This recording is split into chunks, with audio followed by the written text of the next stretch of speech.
Hello and welcome to my YouTube channel. My name is Penny Butler and you know me by now. You know that I'm a life coach and I specialize in helping women, busy professional women in the corporate world manage their work-life balance, and in doing so, yes, they do discover their life purpose. So I do not really do anything. I just guide and lead these women who are ready and really willing to work throughout the process so that they can discover who they are and what they have really come here to do in this world. I have a lots and lots and lots of videos that I've done previously, and whatever you're looking for, maybe if you start by scrolling down, you'll be able to find anything that you want to use to work for yourself with yourself. So I'm a personal development coach, I'm a self-development coach. I believe in empowering people to find their own gold. I guide and I lead, and I'm the one who is going to emphasize for you to DIY, do it yourself. And when you get stuck, is then you can come to channels like this and find out where you are stuck at and what you can do. And you feel like you're not getting any joy, you can even book a session. So subscribe to my channel. It will also help me to grow in the work that I do so that I can reach more people. So last time I spoke about the soul. I spoke and attempted to define what the soul is. If you missed that video, you can just scroll down and check on it. It's the last video that I've done previously.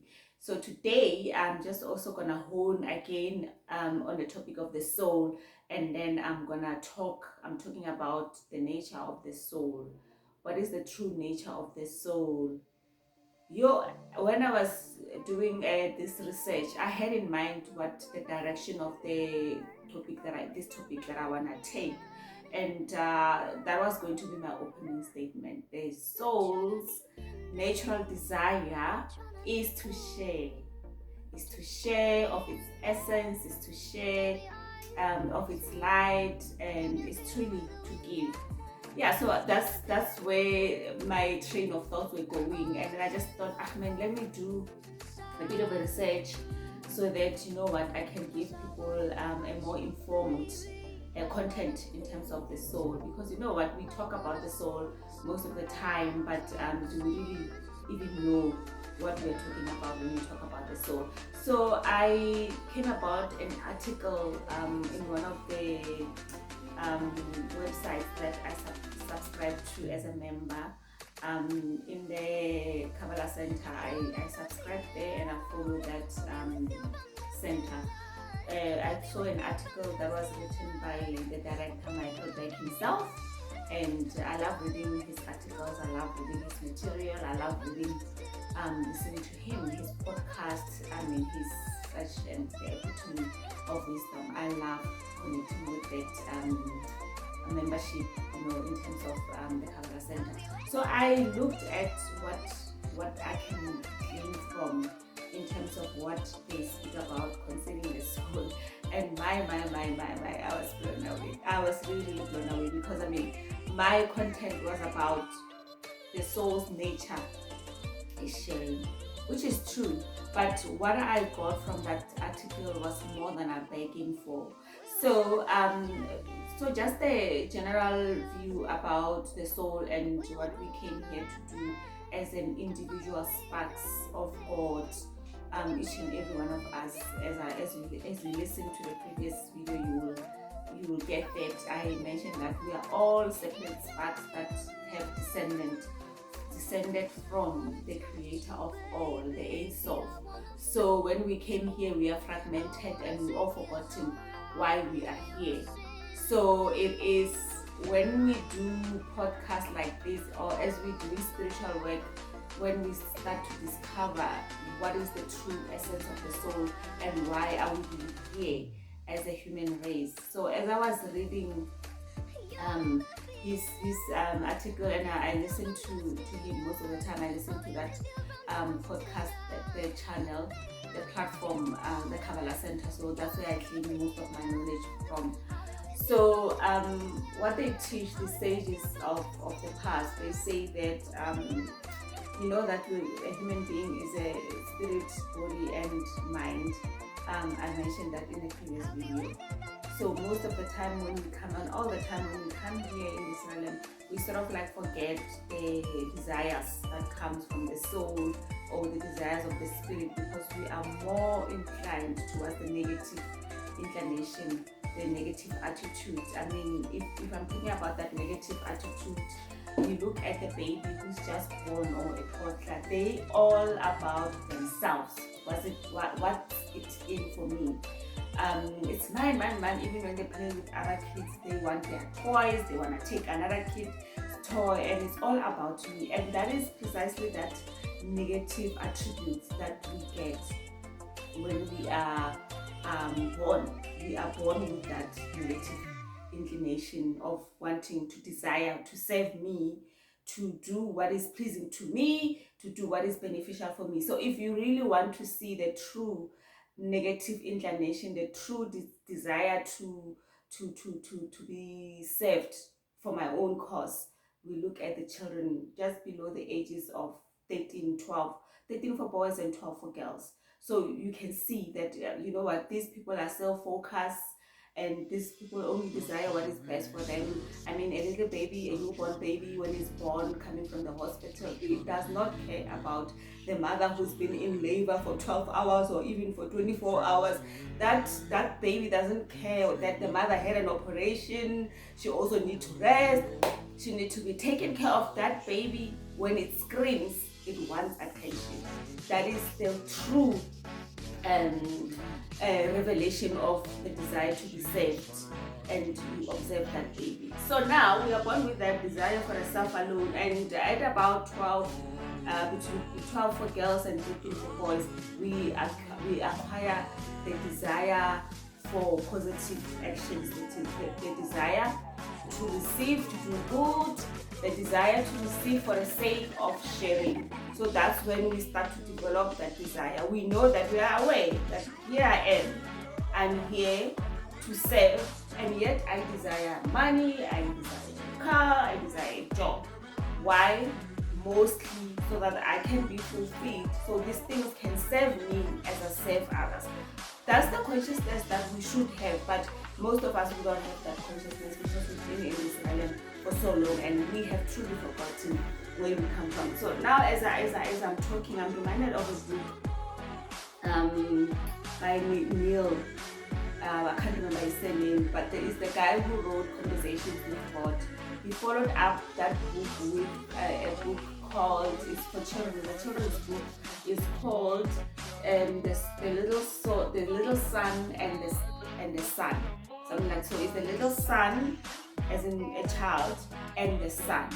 So in this book, he talks about the conversation that this soul, a little soul and a son. Yeah, I think it's a little soul and a son.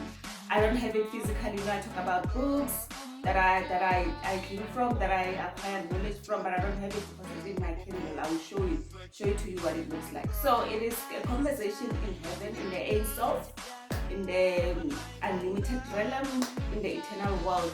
There's a conversation that takes part between the creator and the soul, the little soul. And then the little soul comes to the creator and says, "Oh, creator, I know who I am. I am light."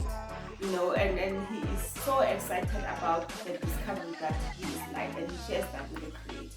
And the creator answers, "Oh, good, that's perfect. You are light." And then, okay, now this soul has discovered who it is. It's happy for that moment. And then as time goes on, he comes back to the creator. I don't think I'm doing a proper chronology of the book because I've read it quite a while ago. But I mean, you can get the book on Kindle, or I don't know if it's available at bookstores. But as I say, it's the book that was written by that guy who wrote Conversation with God. So the little soul goes back to the creator and says, "Yeah, but I discovered that I am light. But what am I meant to do because it's not like I'm doing anything here in this realm. I am light, so what? So now that excitement of discovering the purpose for its being has died off, because now it wants to do something with that discovery that I am light. So and it says, I want to share my light. And the creator says to the little soul, says, no, here in this realm, I mean, it's all light. You really can't see how you can manifest light. It's already light. Everything is provided. Everything is good. You know, no sickness, no diseases, no darkness. It's all light. It's all good here. So in a way, you can't share your light where we are, because we are all light. As you can see, we are enveloped by light. And then the little soul goes sort of fully and just depart from the presence of the creator. And then later on, the creator says, oh well, I know how you can share this light. And the creator tells him that I'm gonna take you to another place, a place of darkness. But when you get there, don't get scared when you see the darkness, because you need to manifest the light that you are. And then me sending you, obviously I'm going to send you with support, I'm going to send you with guides that are going to help you along the way. So now this little soul, when it finds itself in this realm called Earth, I'm talking about you and me now, we are so overwhelmed by what is happening in this realm. Some of us, we want to go back to our maker, and then this is segueing to what is the true nature of the soul. So the true nature of the soul, if you really the soul had to reveal its true nature, is to go back to the creator. That's the nature of the soul. The soul will do anything to go back to the creator, but for this negative inclination. So this negative inclination is sort of like a protective shield that is not going to allow the soul to leave this planet without doing what it came here to do. So we have come here with a purpose, with talents. I've said it many times, you know, with desires to do good, but the desires of the body overwhelms the desires of the soul. So the moment we start to do spiritual work, some of us long for the place where we come from. Because now we're getting a taste of what it can be like being back with the source. Because everything in life desires to go back to its source. So the soul being coming from the light, the source of the soul being the creator, that's where the soul wants to go. But because the soul is enveloped in this body, it is finding it difficult to exit from this body to go back to the light. And then as soon as the soul gets a taste of what is it like to be with the light, it wants to go. Let me read you something that I've also read, because now I don't want to paraphrase it in a way that I need to bring it across. So this is what I read from this article by Michael Beck. Oh, it was so beautiful. I felt so empowered after I read this article. So he says, Michael Beck says, the soul by nature wants to go back to its source. So in order to allow us to do the work we need to do in this world, the Creator gave us a gift that allows us to live. The negative inclination, remember I spoke about it in the beginning, the negative inclination, it builds a layer, a shell around the soul, and doesn't allow it to connect 100% and completely to get the state where it wants to leave the body. So the covering doesn't allow the soul to completely let go of this physical reality and go back to the Creator. And that covering, it's for a soul's own protection. Being enclosed within this negative inclination is what allows us to do the work in this world. It's so beautiful because sometimes we look down on our shadows. You know, King David says, the light is my shadow. You know, we look down on these negative attributes that we have acquired over the years living in this earth. We don't even want to associate with them. You'll say, oh, I know I've got that negative attribute. I tend to be more angry. I tend to be more hurt. I tend to dwell in my sadness. I tend to dwell in the negative things that occupy my mind. Sometimes I'm worried about where am I going to get the finances to live. Sometimes I'm worried. I have anxieties about the future. Those things, we keep them to ourselves. We don't even want to voice them, and we think that just because we're not voicing them, they're not affecting us. They are affecting us. They are impacting our lives. So in order for us to be fully present in this world, we need to face those dark shadows that we don't want to face. And then moreover, these dark shadows are for our own protection, so that we don't completely escape from this realm and go back to the Creator. I want to read again where it is written here. It says, with every breath we take, the soul wants to live. Can you imagine that? Every time I breathe in, every time I breathe out, I want to live and escape and go back to the light. You can see that this is our true meaning. Have you ever been in the home with people, and then you see this? I mean, I observe that a lot from my children and my husband. They know what is in the fridge, but they will continually, I don't know how many times they will walk to the fridge and open, looking for something. What are they truly looking for? They're not looking for anything to eat in the fridge, because, mind you, they have already eaten. That is that yearning to be connected with the light. That one thing that is missing from life in this realm. Because I mean, in this realm, when we want to create with our maker, the creator, divinity, we really need to put some effort. If we don't study from the word of God, or we don't study from the additional text that I have, a lot of text that I study from. I study from the Zohar. If we don't read motivational and inspirational books, if we don't listen to these wonderful podcasts, we don't feel fulfilled. And once we go too deep into this spiritual work, the yearning becomes even greater. But because we have that negative inclination, the desire, and that to do good for the sake of myself, we are held back. That's what is protecting us to not live here. Because let me tell you something, we are all here to do the work. And then every time we leave this realm without finishing what we have come here to do in this lifetime, we are sent back. Imagine having to start again as a baby, when maybe you are almost halfway there, or maybe even a quarter there. But every time we escape and we don't face life and we don't do the work, and we end up living here without finishing the work, the law of reincarnation says we must incarnate again so that we can do the work.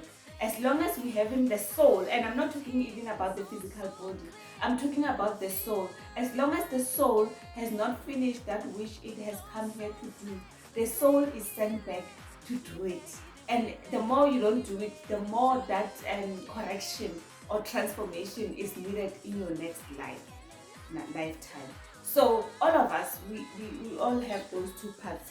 I'm sure you have heard about the two wolves that one teacher was teaching the student, asking the teacher that there are two wolves that are residing within him. The one is for the self alone. It wants him to do evil. It wants me. My name is Jimmy, give me.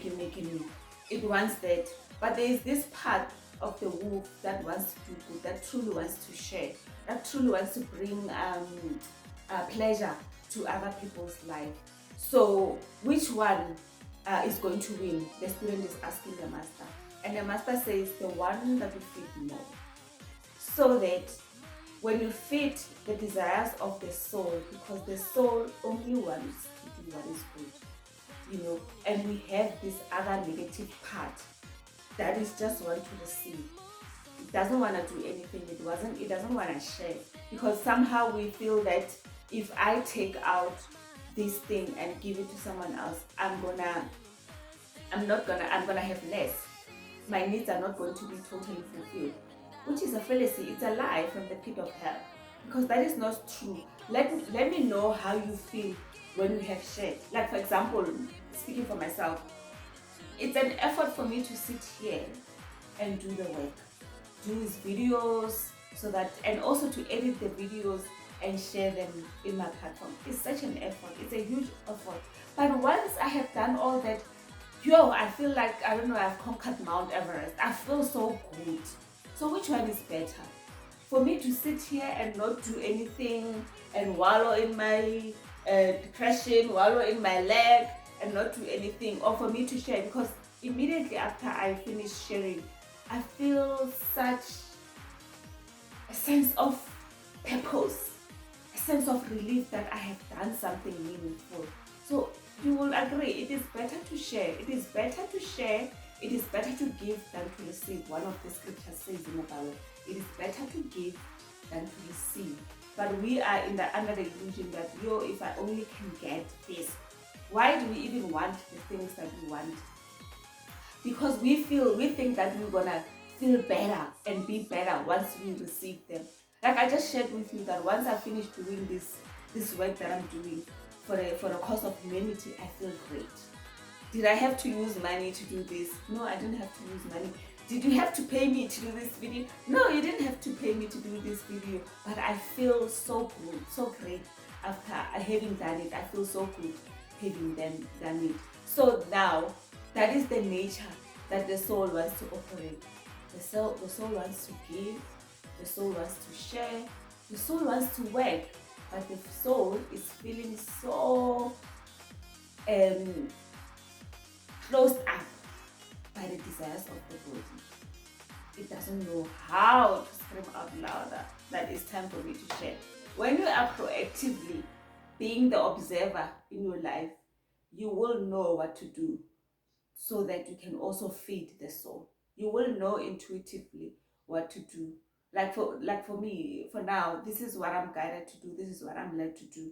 And I'm feeding the desires of my soul. At the same time, I am doing a correction or a transformation of what this soul has genuinely come here to do in this world. Therefore, I am sharing. And therefore, that is what the soul desires. That is the nature of the soul, the true nature of the soul. Well, that's it for now. For today, that is me, Penny, signing out. I really hope that you will enjoy. If you've listened that far, that means you really, really enjoyed. And I really pray that what I've shared here open up something about the true desire of your soul, why you have come here. Thank you very much. I shall catch you next time. Bye bye.